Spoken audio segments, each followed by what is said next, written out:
All right, live to right here. It is SportsGrid, and it is Pro Football today. Joe Lisi, Donnie Rightside. I'm Kevin Walsh with you. Let's talk MVP race. We've hit it a little bit throughout our show today, but what we have is one of the more fascinating MVP races, I feel, in the last few years. Typically, the MVP race is straightforward. It appears, at least. And there's a real, kind of, to me, obvious reason why this one is not clean-cut. You look within the last decade, the recipe to win MVP is simple. Be the quarterback on the 1 seed.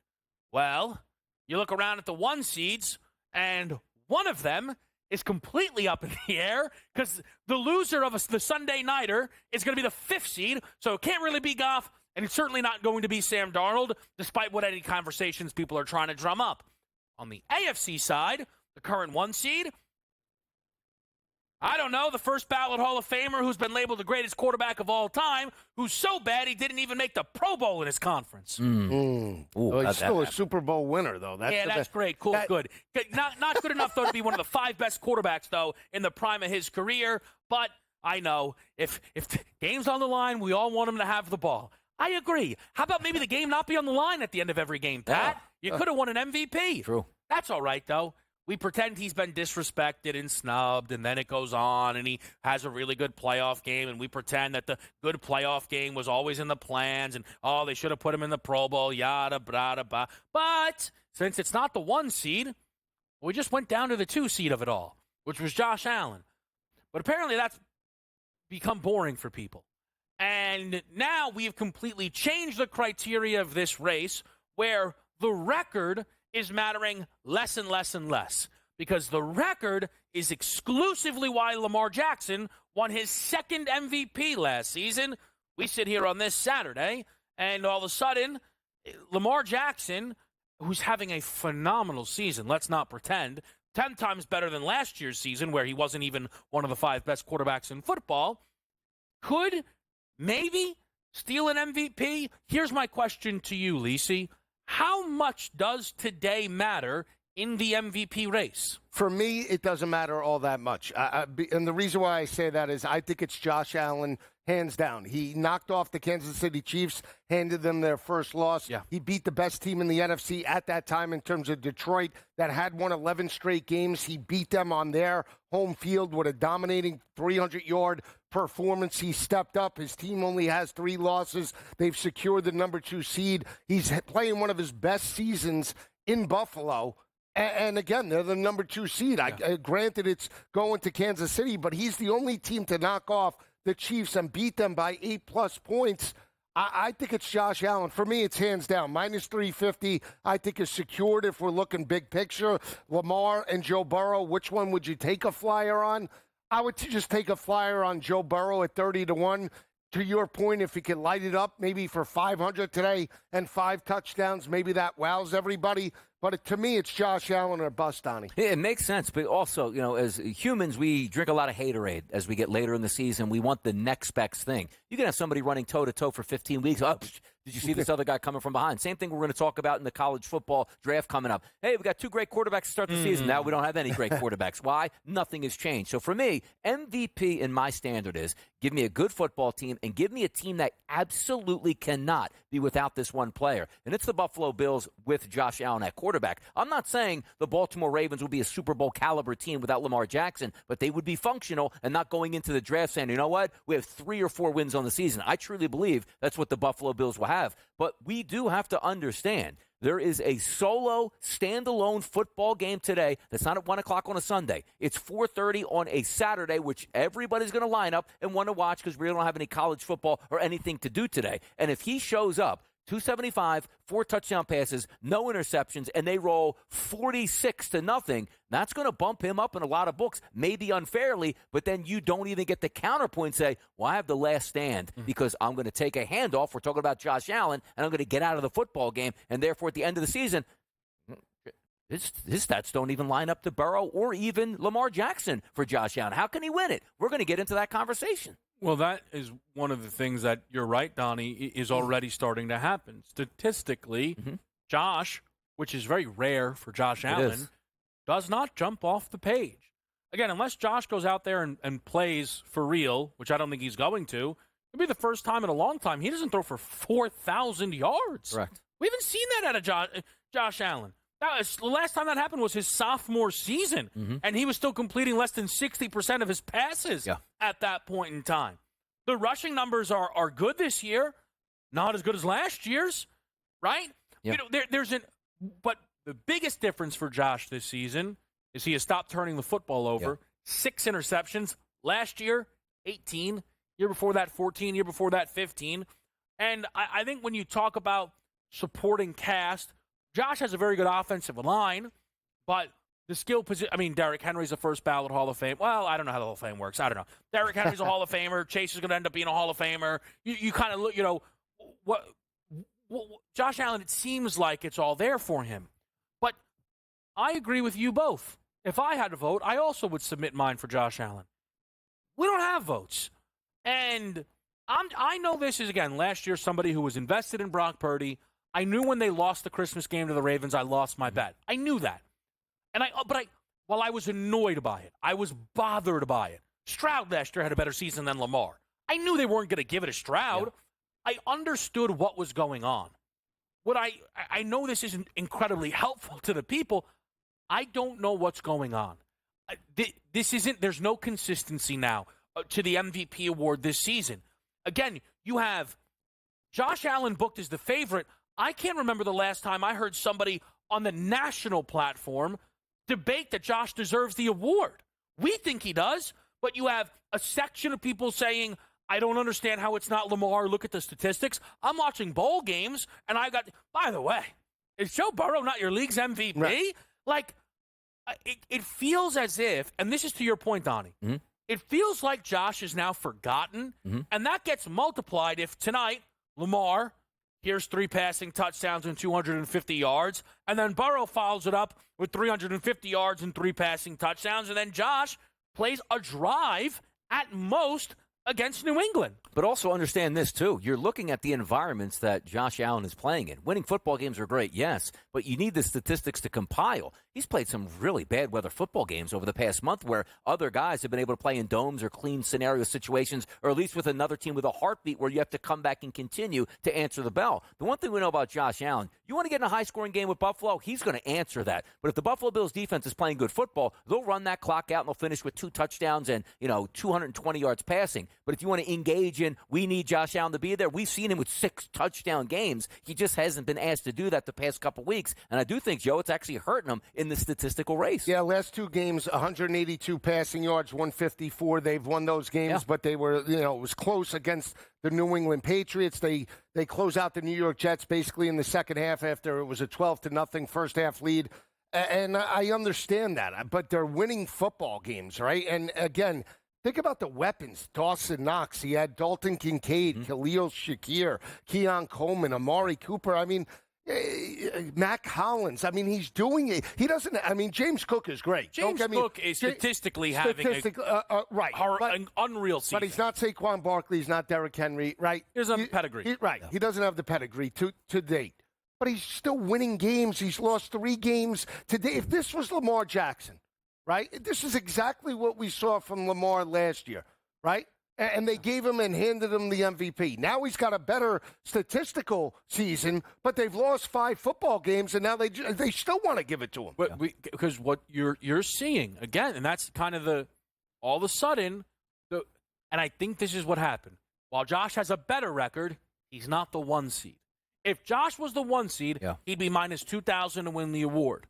But since he's not the 1 seed, winning is not top priority, and now all of a sudden we've got a bit of a scramble drill here. We're going to get your Saturday morning crunch right around the corner here. It is Pro Football Today.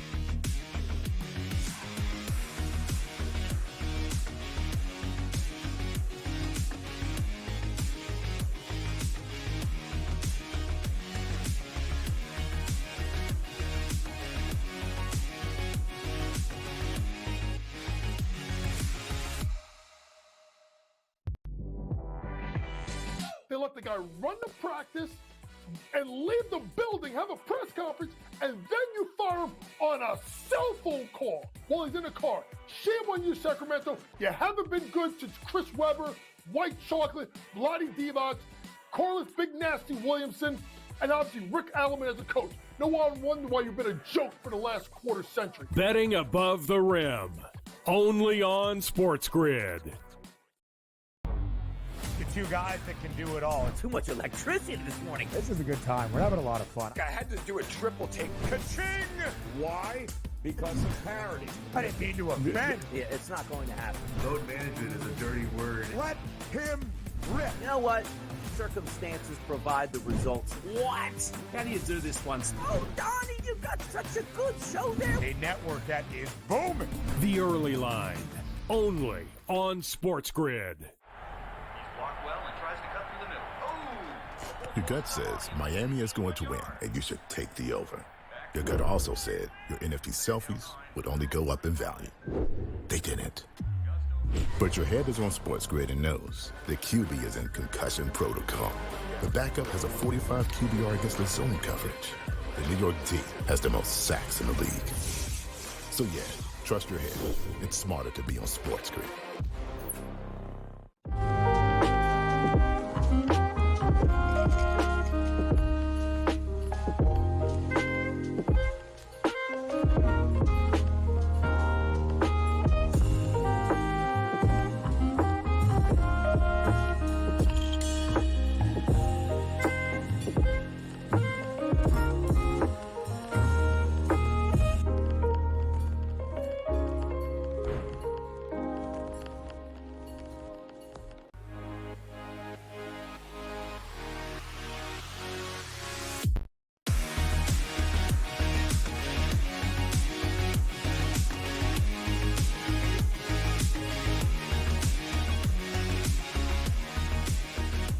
What do you say? It is Pro Football Today, and that might say Sunday Morning Crunch, but it is a Saturday morning. I do believe the crew will be with you on Saturday, let's just call it through the Super Bowl, roughly, give or take here, because the NFL does, and boy, they can't wait. They've been licking their chops to get involved on a Saturday here in full, and that means it's prop time, so let's hit it and get involved with some Saturday. Sunday, you get the story. Crunch.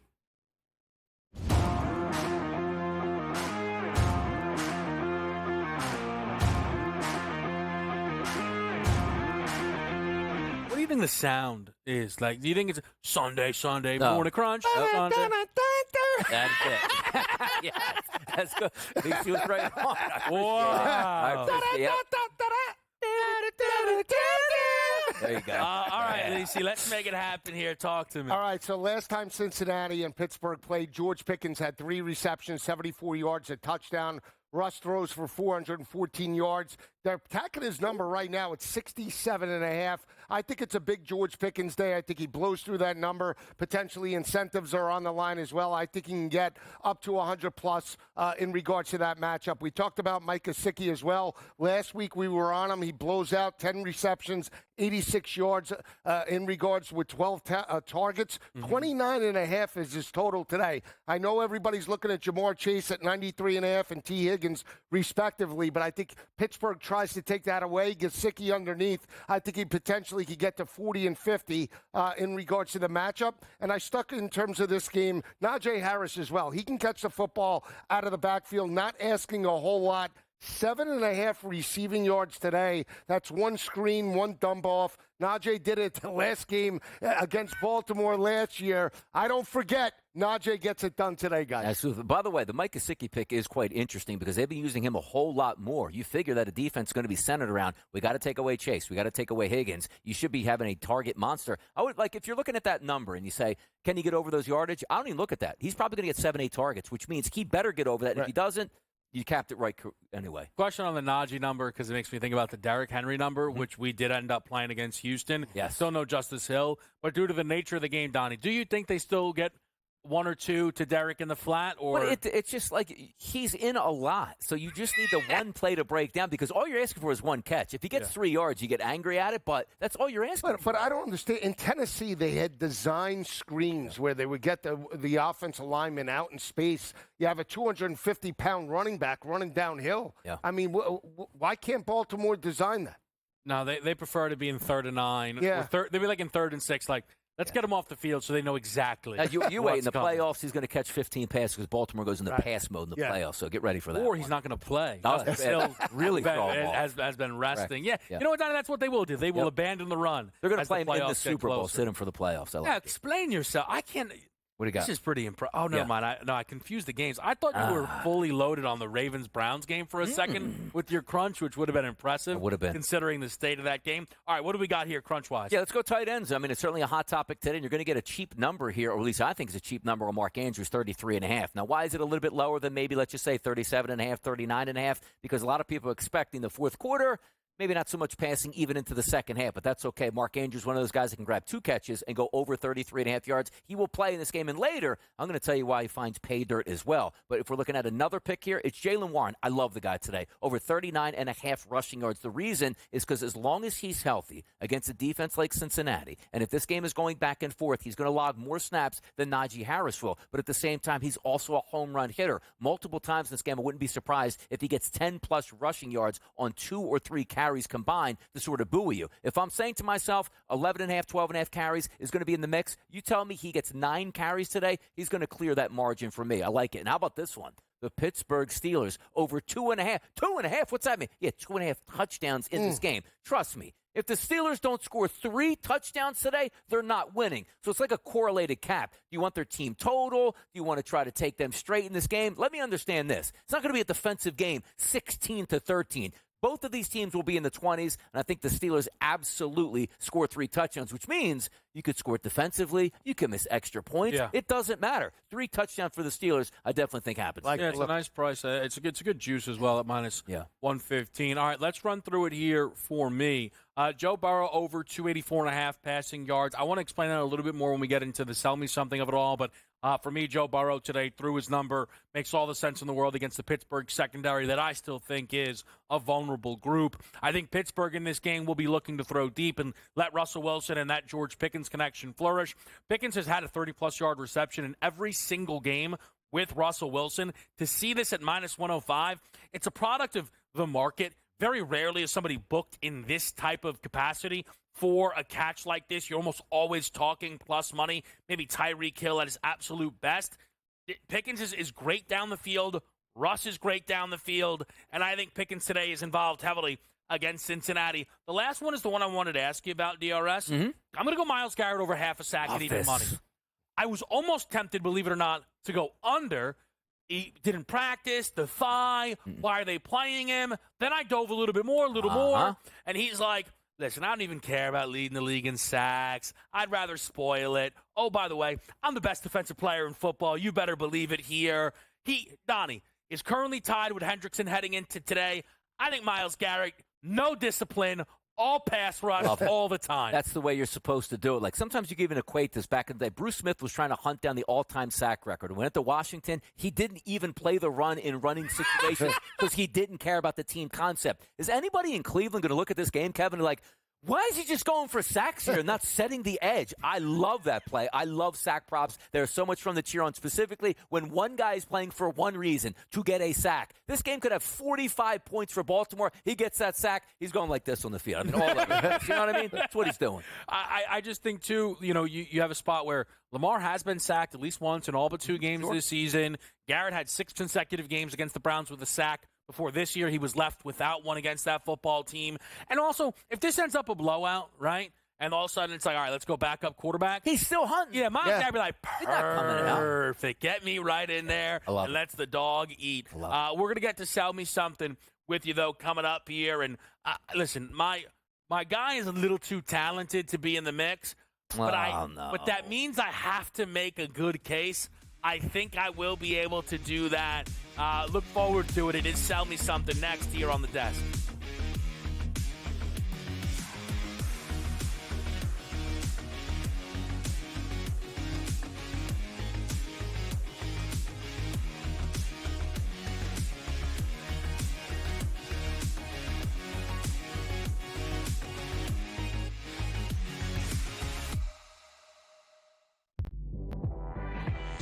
They let the guy run the practice and leave the building, have a press conference, and then you fire him on a cell phone call while he's in the car. Shame on you, Sacramento. You haven't been good since Chris Webber, White Chocolate, Vlade Divac, Corliss Big Nasty Williamson, and obviously Rick Alleman as a coach. No one wonder why you've been a joke for the last quarter century. Betting above the rim. Only on SportsGrid. The two guys that can do it all. Too much electricity this morning. This is a good time. We're having a lot of fun. I had to do a triple take. Ka-ching! Why? Because of parity. I didn't mean to offend. Yeah, it's not going to happen. Load management is a dirty word. Let him rip. You know what? Circumstances provide the results. What? How do you do this once? Oh, Donnie, you got such a good show there. A network that is booming. The Early Line. Only on SportsGrid. Blocked well and tries to cut through the middle. Oh! Your gut says Miami is going to win, and you should take the over. Your gut also said your NFT selfies would only go up in value. They didn't. But your head is on SportsGrid and knows the QB is in concussion protocol. The backup has a 45 QBR against the zone coverage. The New York D has the most sacks in the league. So yeah, trust your head. It's smarter to be on SportsGrid.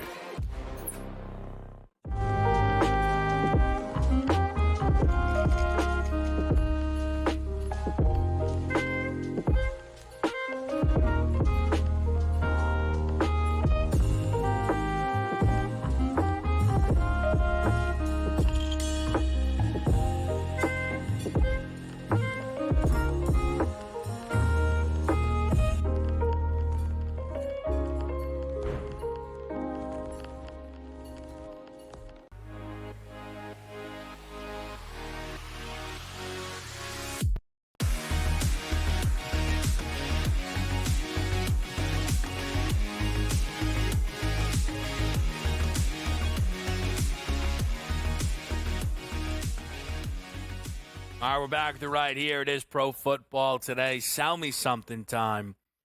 We might have to do like an hour on Sell Me Something for tomorrow. It feels like the entire slate is Sell Me Something. Now, sell me something. Good Lord knows what you're going to. You shouldn't be allowed to be at Week 18. Why? Every week's Week 18 for you. That's not true. Madness, That's not chaos. True. Yes. He was all over the Justice Hill 8 reception incentive. All right, let's get into Sell Me Something here. Lisi, you're batting lead off. So the only thing I like in regards to the first game on the docket, Baltimore and Cleveland, I do like the points with Cleveland. No props put up on the board. But if you look at the Baltimore side, I do believe Lamar Jackson does have a solid day. I look for Mark Andrews to have a solid performance. 68 yards last week. If he duplicates similar type of productivity this week, 70 yards plus 520 in terms of receiving. That's a huge number. And again, I granted, I know Derrick Henry, they want to run the football. Potentially you have starters out in terms of the second half of this matchup. But you're almost 5-6-1 on Mark Andrews, a key target for that offense. He could get that in the first half.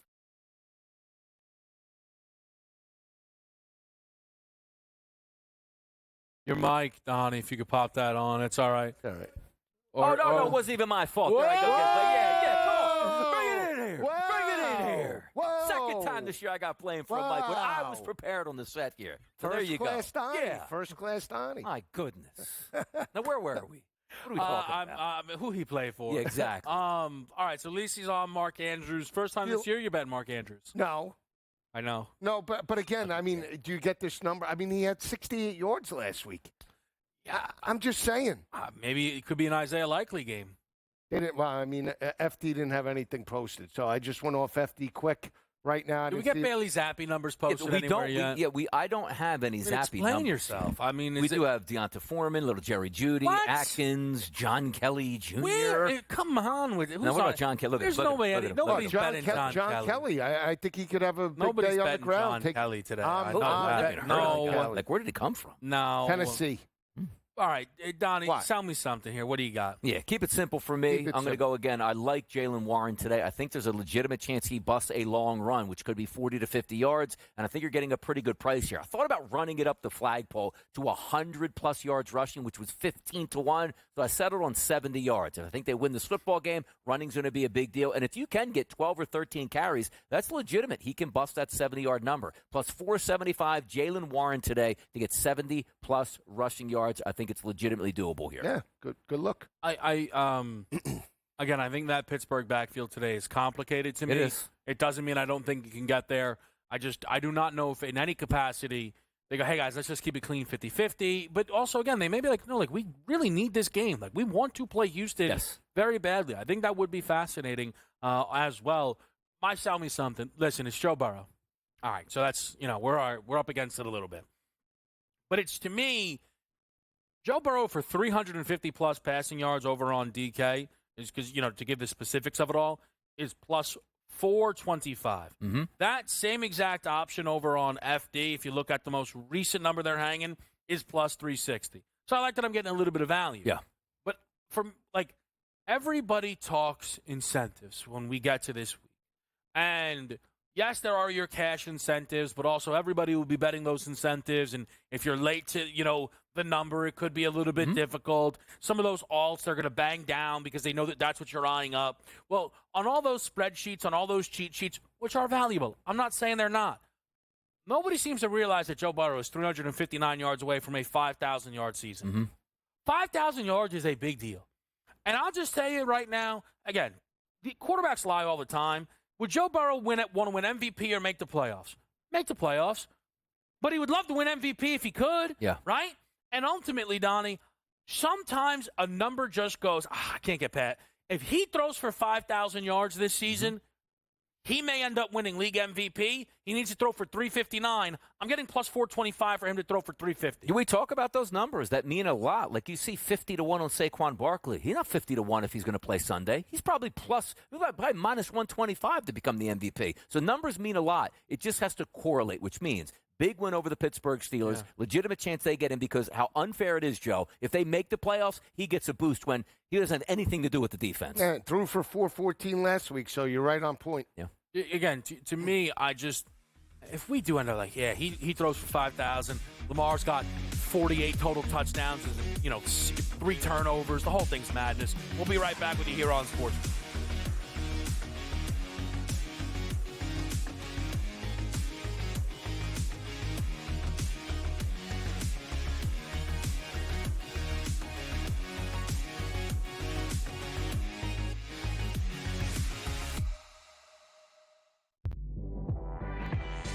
They let the guy run the practice and leave the building, have a press conference, and then you fire him on a cell phone call while he's in the car. Shame on you, Sacramento. You haven't been good since Chris Webber, White Chocolate, Lottie Divac, Corliss Big Nasty Williamson, and obviously Rick Alleman as a coach. No one wonder why you've been a joke for the last quarter century. Betting above the rim. Only on SportsGrid. The two guys that can do it all. Too much electricity this morning. This is a good time. We're having a lot of fun. I had to do a triple take. Ka-ching! Why? Because of parity. I didn't mean to offend. Yeah, it's not going to happen. Load management is a dirty word. Let him rip. You know what? Circumstances provide the results. What? How do you do this one? Oh, Donnie, you got such a good show there. A network that is booming. The Early Line. Only on SportsGrid. Blocked well and tries to cut through the middle. Oh! Your gut says Miami is going to win, and you should take the over. Your gut also said your NFT selfies would only go up in value. They didn't. But your head is on SportsGrid and knows the QB is in concussion protocol. The backup has a 45 QBR against the zone coverage. The New York D has the most sacks in the league. So yeah, trust your head. It's smarter to be on SportsGrid.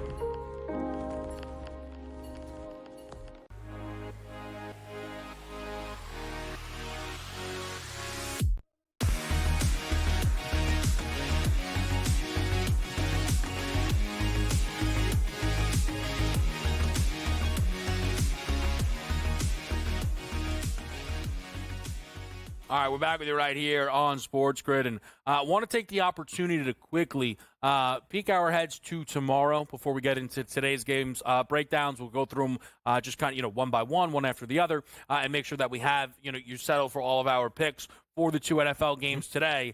But tomorrow, there's a lot on the line. I want to sneaky start not with the big game that we'll get to it, I promise, in Vikings-Lions, Chiefs-Broncos. As we have, getting ourselves closer to this game, the number has only moved more so in favor of Denver. A 10.5-point favorite. I feel, maybe it's me, so I don't want to, but I love it. We thought this line would be like 6.5, 7. Mm-hmm. Any surprise, Donnie, to see Denver up to a 10.5-point favorite? No, because most people are just going to look at this football game and say one team has to win it, one team could care less. And rightfully so. Andy Reid's not going to play any starter if he has to, unless it's just a numbers game where they had to play a backup guard or a backup defensive tackle. But understand this. You're not getting, I always like to say, the walk-on freshman in college that's going to get his first NFL game. You're getting a guy that's played at an MVP level who's going to want to have a game plan. And also understand this. There are teams that absolutely want to lose.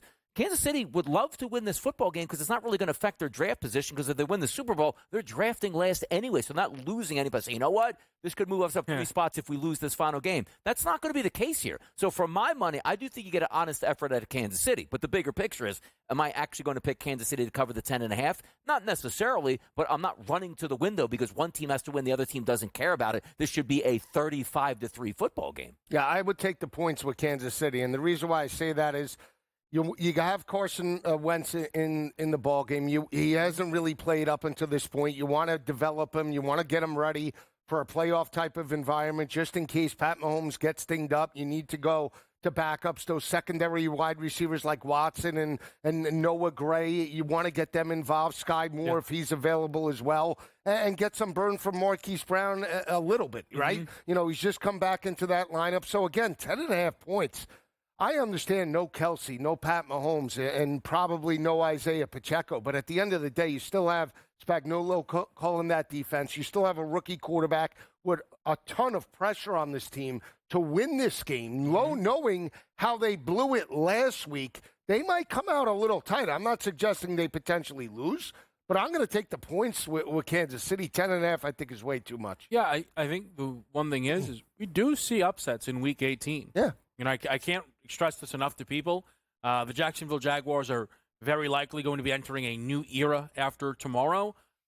If they won that football game last week, Week 18, against the Titans, who, after that game, let Derrick Henry leave, fired, parted ways with Mike Vrabel, Jacksonville would have won the division. Yeah. Won the division, played Cleveland in the opening round. I understand Cleveland was rolling sevens, but we saw Houston roll them. Maybe win the second playoff game of the Peterson-Lawrence era.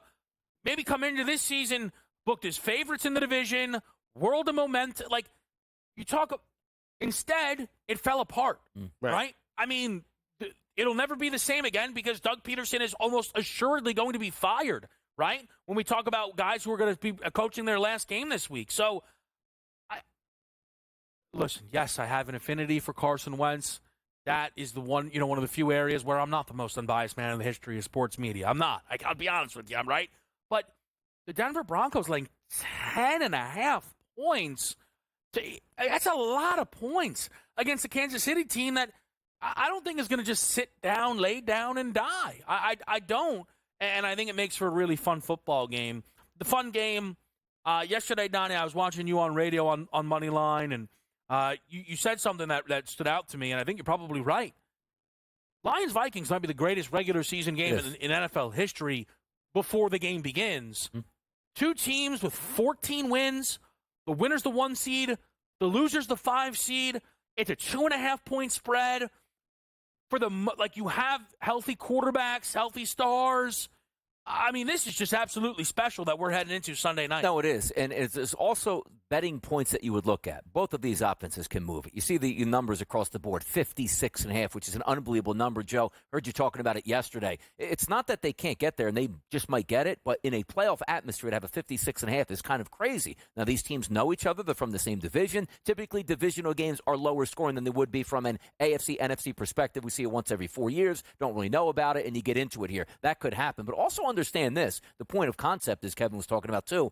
You win, you get the break, and you get the bye and the easiest path to victory in the NFC. You lose, you are going to go through the gauntlet all the way through, and you're going to be so upset by doing that. Now, understand how they came into this football game. They're both really on even footing. The reason I say that is, yes, I understand Minnesota played on a Sunday. Yes, I understand Detroit played on a Monday. But you had such an advantage if you were Detroit, if you would have just rested those key starters on Monday night. Because I say this now, I think it's going to be a good football game. I still give the edge to Detroit. But if you told me last week played out differently, Joe, where Minnesota played a full game against a division rival, had to go toe-to-toe with them the entire way, and Detroit rested on Monday night, I would say Detroit would win this game by a touchdown or more. I can't say that now. Yeah, they won it 31-29 in Minneapolis earlier in the season. Jahmyr Gibbs had a huge performance, 117 yards on the ground. Also, I believe, caught the football out of the backfield. He had about 150 all-purpose yards. It's going to come down to which offense do you believe in more? Is it going to be Sam Darnold on the road, or is it going to be Jared Goff minus David Montgomery and some of those weapons in regards to the matchup? I still believe in Minnesota. I just think they're the more complete team at this point in the season. And knowing how Detroit, you watch that game against San Francisco, a little bit sloppy in the first half, right? And they turned it on against a team that just, basically caved in terms of Brock Purdy and the San Francisco offense, turned the football over. Great, they got that win, but now you're going up against a blue-collar team. And the real eye-opener for me was how that Minnesota defense really contained Jordan Love in the passing attack last week. They shut down Josh Jacobs. They got back to shutting down the run consistently, and they took away every deep pass that Jordan Love had. And they do that against Jared Goff this weekend and tomorrow night. It's going to be a long day for Detroit. Yeah, just one more point on that, too.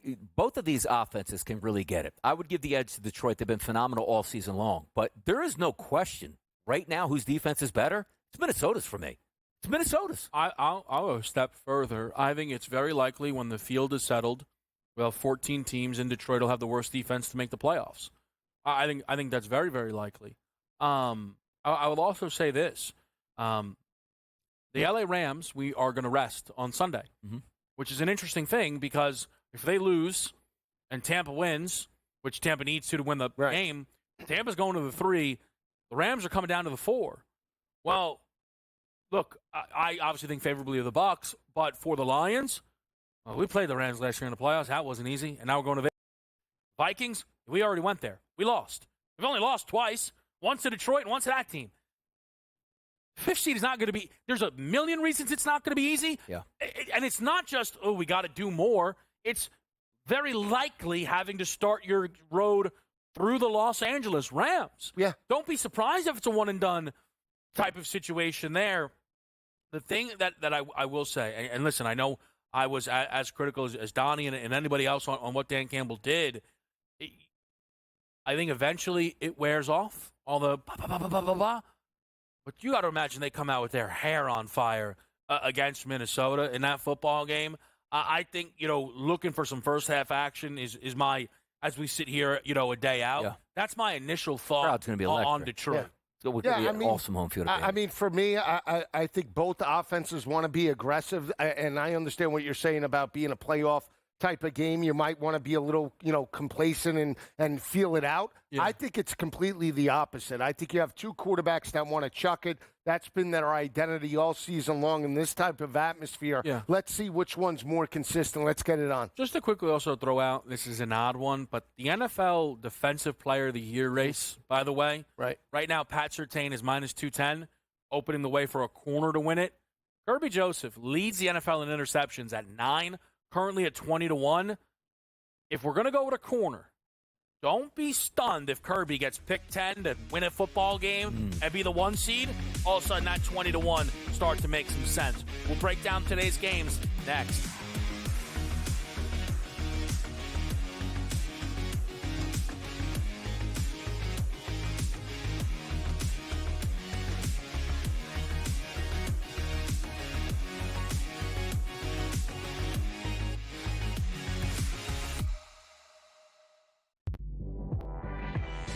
They let the guy run the practice and leave the building, have a press conference, and then you fire him on a cell phone call while he's in the car. Shame on you, Sacramento. You haven't been good since Chris Webber, White Chocolate, Lottie Divac, Corliss Big Nasty Williamson, and obviously Rick Alleman as a coach. No one wonder why you've been a joke for the last quarter century. Betting above the rim. Only on SportsGrid. The two guys that can do it all. Too much electricity this morning. This is a good time. We're having a lot of fun. I had to do a triple take. Ka-ching! Why? Because of parity. I didn't mean to offend. Yeah, it's not going to happen. Load management is a dirty word. Let him rip. You know what? Circumstances provide the results. What? How do you do this one? Oh, Donnie, you got such a good show there. A network that is booming. The early line. Only on SportsGrid. He's blocked well and tries to cut through the middle. Oh! Your gut says Miami is going to win, and you should take the over. Your gut also said your NFT selfies would only go up in value. They didn't.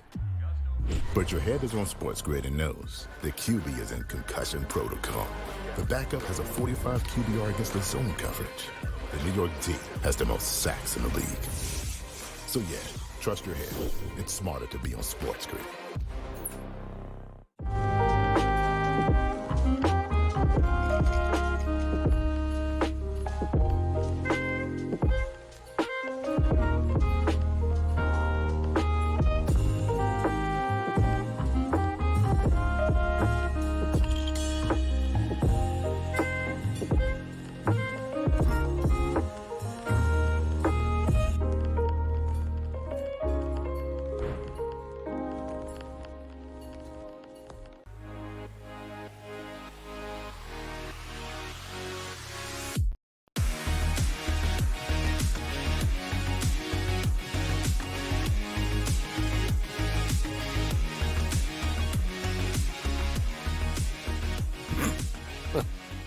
All right, live right here on Pro Football Today. I just want to quickly bring something up because I don't want to forget. I mentioned the Defensive Player of the Year race, and I know you guys probably don't have tickets in that, so it hasn't maybe had your attention as much. But something that we talked about a few months ago, the Comeback Player of the Year race.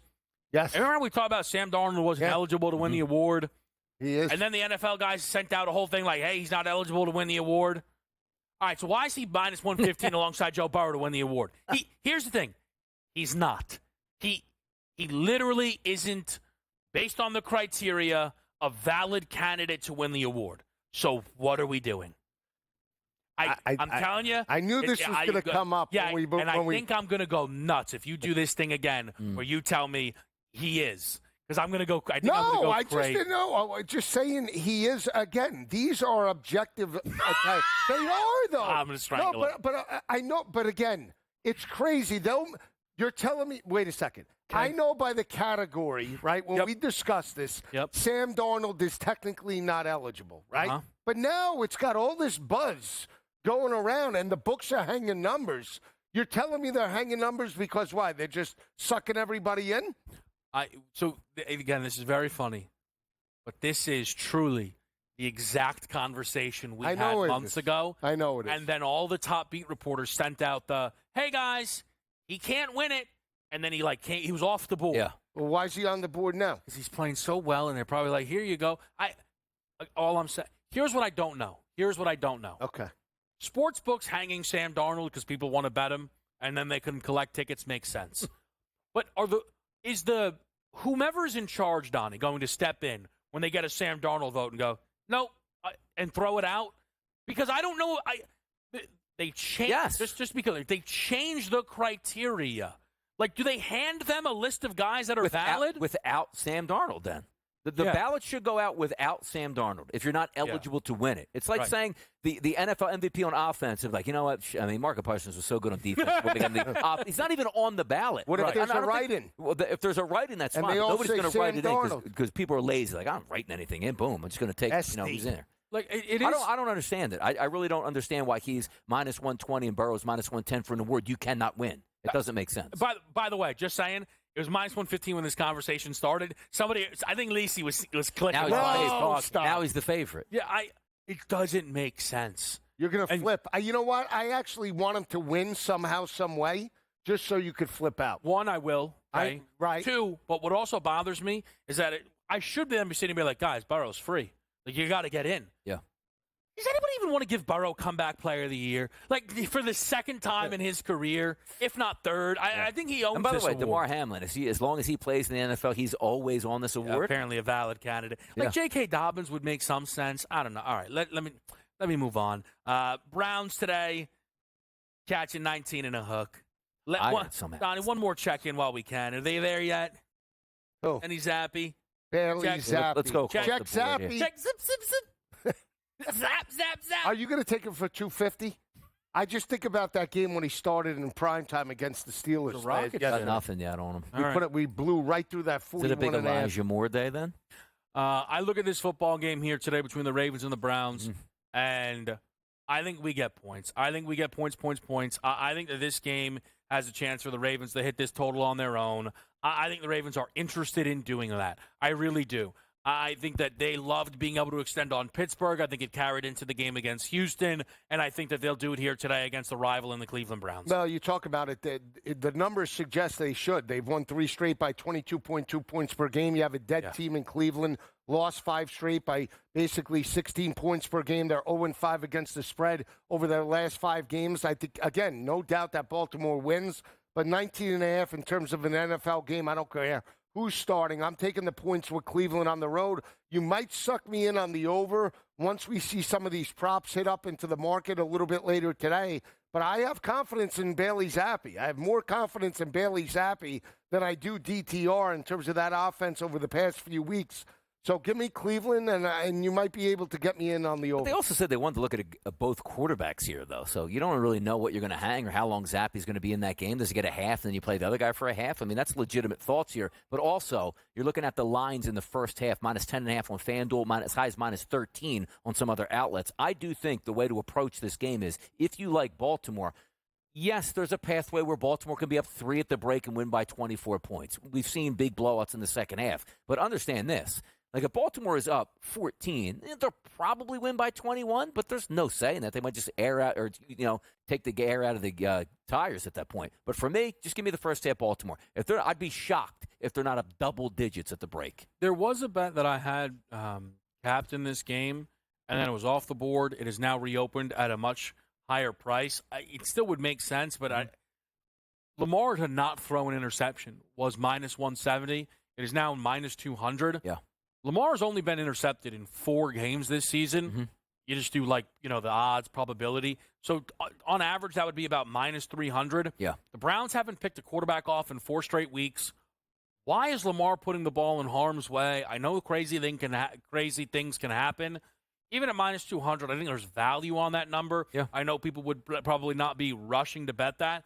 I do think Myles Garrett gets the sack today, Donnie. Yeah. Even money. It is, I believe, on DK over 0.25. So the half sack would pay out there as well. Currently tied for the league lead. I think Myles Garrett would love nothing more to get another 15-sack season on the board and potentially win another sack crown. It's the same way we look at, it's not really incentive-based, but understandably. Like, people want this record. Like, if you're entering in the final week of the season, one running back 2,000 yards, the other one 2,000 yards, that's a pride and principle. I want to be the leading rusher in the NFL. And also from a team that you don't have to play in the team concept because winning doesn't matter. And quite frankly, the organization doesn't want to win. They're probably telling him, hey, kid, enjoy that Sunday. You go get that sack number. Yeah, and here's what I think in regards to Lamar and just Derrick Henry. You want to take anytime touchdowns. Maybe you take it in the first half. You want to take a rushing total, alt it down a little bit, take it with the touchdown in the first half. You get pretty good value. No, you got me. Honestly, they're not hanging it because I think a lot of people would be looking that direction. At the moment, they're not hanging. Right. Let me look around one more other place because then we're going to get into the Bengal game here. Do they have any of the first half touchdowns here? First team to score in both halves, Henry's plus 360. No. We'll talk a touchdown in that game in a bit. We're going to do Bengals Steelers next, though, and some best bets as well.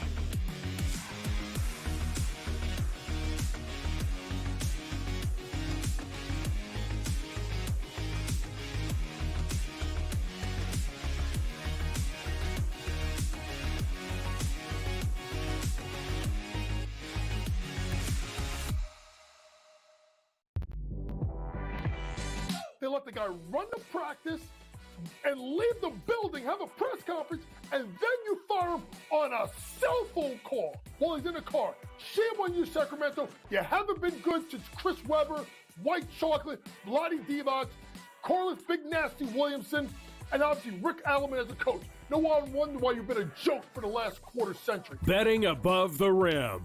Only on SportsGrid. The two guys that can do it all. Too much electricity this morning. This is a good time. We're having a lot of fun. I had to do a triple take. Ka-ching! Why? Because of parity. I didn't mean to offend. Yeah, it's not going to happen. Load management is a dirty word. Let him rip. You know what? Circumstances provide the results. What? How do you do this one? Oh, Donnie, you got such a good show there. A network that is booming. The Early Line. Only on SportsGrid. Blocked well and tries to cut through the middle. Oh! Your gut says Miami is going to win, and you should take the over. Your gut also said your NFT selfies would only go up in value. They didn't. But your head is on SportsGrid and knows the QB is in concussion protocol. The backup has a 45 QBR against the zone coverage. The New York D has the most sacks in the league. So yeah, trust your head. It's smarter to be on SportsGrid.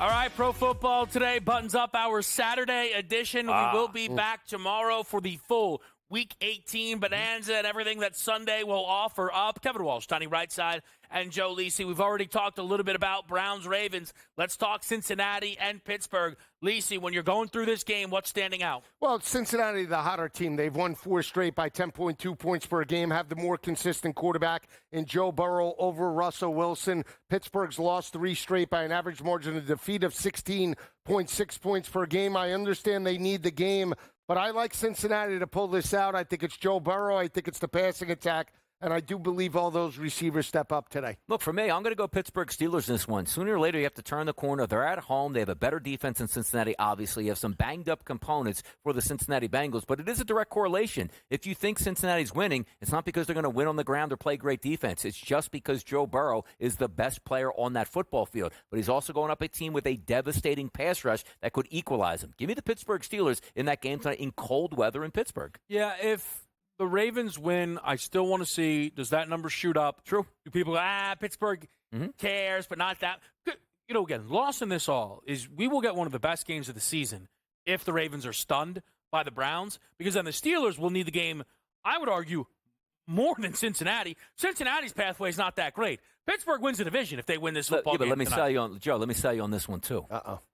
Full practice all week. Justin Fields. Starters go down. Fields is in. I know you're buying Fields. See that? There you go. Anytime touchdown. There you go. Anytime. Anytime touchdown score for Justin Fields. Anybody? How about 60-70 on the ground? Yeah. Alt. For me, I like Joe Burrow over his 284.5 passing number. Played him up to 350-plus in this game. Favorite bet on the board here is going to be George Pickens for a 30-plus yard reception. He's done it in every single game with Russ. That is one of my favorite bets. But let's get to our best bets here. And, Joe, appropriately, we start with Pittsburgh and Cincinnati for you. Yeah, I think game flow will dictate this game, and I don't believe that Pittsburgh, thinking about it, takes a conservative approach because of how they played over the last 3 or 4 weeks. We talk about Russell Wilson only averaging around 172 passing yards per game. Last time they played, it was 400. I think both teams open it up. Give me over the 48.5. I was leaning under here earlier in the week. I'll go over the 48.5. Maybe we get points aplenty in this matchup, guys. I think it makes sense to me. I like over 2.5 touchdowns for the Pittsburgh Steelers, which buys right into that. Doesn't mean you're just going to score 3, and you understand this. No matter how good that defense is, Joe Burrow will move that football or at least die trying to do that, which could lead to sacks, fumbles, turnovers, interceptions. I do think we get points here tonight as well. Yeah, I think, listen, it's interesting. It's one of those scenarios where, as always with a Cincinnati game, if their opponent has it going, well, so does Cincinnati, and then things kind of can get off the rails from there. For you, DRS, what's the best bet? Very simple to me. The best player on the football field in Baltimore is not Derrick Henry today. It's going to be Lamar Jackson on a hunt for another MVP, and I got a pretty good number that's been on the rise. Over 1.5 touchdown passes at a -130. I take it up to -150. If you have that team total somewhere around 31 points, that means 4 touchdowns. It means 2 rushing touchdowns, 2 passing touchdowns. And as I always say and sometimes joke, I do believe this is going to hit in the first half because they're a much better team. And also, from the secondary component versus the wide receivers and tight ends, it's a mismatch here. You should have plenty of time to throw the football, plenty of time to complete passes, and he should have multiple touchdowns. Not anything new like, he doesn't do that much. No, 9 of the past 10 games, multiple touchdown passes. He gets multiple in this game. It puts it on track for my best bet. Notable, I feel that Lisi wasn't on this one for me. Over 41.5 between the Ravens and the Browns. I think this game is 41-10 Baltimore by the end of it there. I think this thing gets explosive. I think the Ravens can handle this on their own. I hope it's not 41-0, Lise. Again, I know you're a little worried about that total, but I had to get in. I got muscled out. I got muscled out by the Linos. And 41. I woke up. I said, that looks like an over tonight. No, you got the over in Pittsburgh, Cincinnati. Now, that's Buffalo your pick. Bulls, now baby. how Buffalo about Bulls. some best touchdown scorers of the day? Lisi, what do you like? Yeah, they scraped John Kelly off the street for this game in Cleveland. AI play. 6-1. He's going to be the lead running back. Had some burn with the NPC Chargers. He's a bigger back, taking over for Jerome Ford. Give me John Kelly to hit pay dirt at 6-1. How about that one here? We'll watch it. Now, if he doesn't play, you get your money back, right? So we'll be safe on that one at that point. For me, it's going to be Mark Andrews plus 160 here. If I think multiple touchdown passes are happening in Baltimore, he's getting one, and maybe even early in that game. If you would have told me Lisi has a 6-1, I would have said he definitely has the longest odds. Not even close. 30-1. Ravens defense slash special teams. This one better defense slash special teams. 2+ running up the ladder. Lisi, I basically was stealing out of your bag all morning, baby. Gonna treat myself to a bagel, and we'll do it again tomorrow.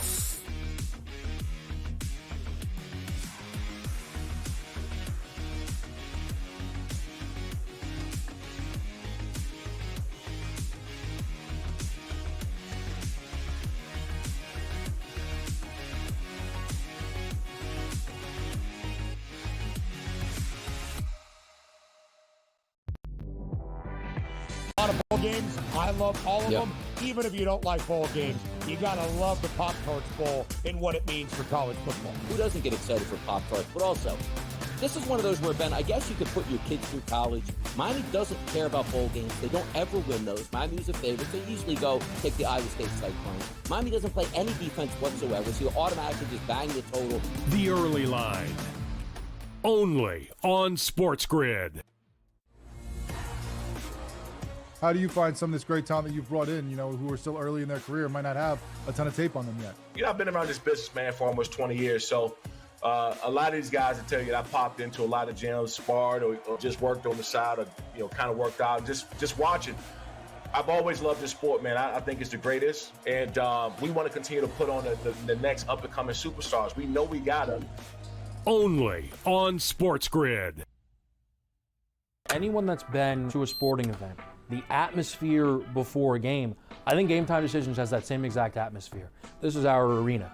This is what we do. There is going to be an energy to Game Time Decisions that you will feel night in and night out. The excitement you get when you lock your bets in, when you're figuring out what you want to do, we can zone in on the biggest games each night. I want this to be the place that people come to before the games start so they feel as ready as possible to lock in their cards. We are going to hit every single one of those markets that you need to know about. We're going to go through every single thing, and I've got a great team behind me that's going to help me get the job done. There is not going to be a better place, I promise you, than Game Time Decisions to get that new information, react to it, and be able to then bet accordingly. We will have everything at our disposal, and we will use that to our advantage. I'm Kevin Walsh. Tune into Game Time Decisions from 6 to 8 p.m. Eastern on Sports.